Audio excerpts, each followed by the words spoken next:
Ó, galera, então essa lista que foi passada para vocês, o assunto, ó, trabalho de uma força e energia mecânica, certo? Então a gente vai resolver as 12 questões. Vamos começar pela questão número 1, certo?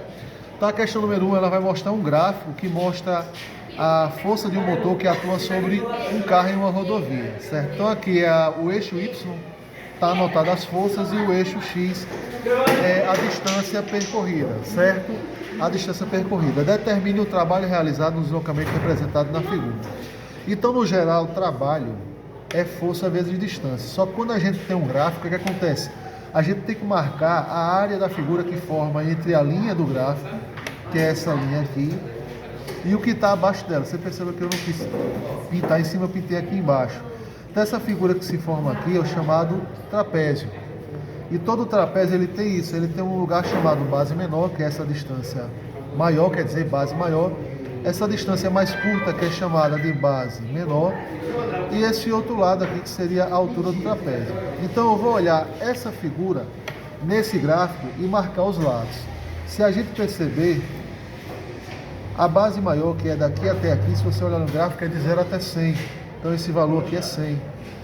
A base menor, que é esse lado aqui, se você olhar no gráfico, ele vai de 50 até 100. Se você tirar a diferença de 50 para 100, isso é 50, certo? E a altura, que é esse lado aqui, se você puxar para cá, ele é de 0 até 100. Não, perdão, é 3.200 aqui, ó, que são 3.200. Você pode ver de 0 a 3.200.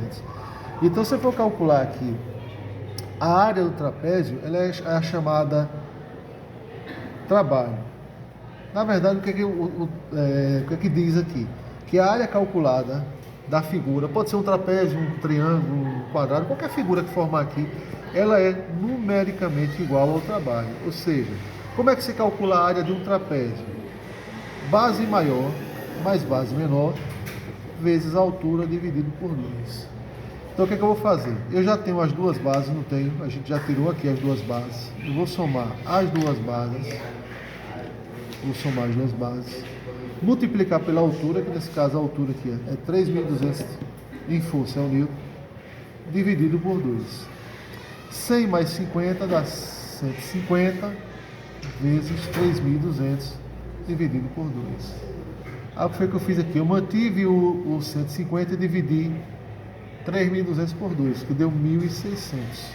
Ou seja, se eu multiplicar 150 vezes 1.600, isso vai dar 240.000 joules. Ou seja, esse foi o trabalho realizado com os dados que está nesse gráfico aqui.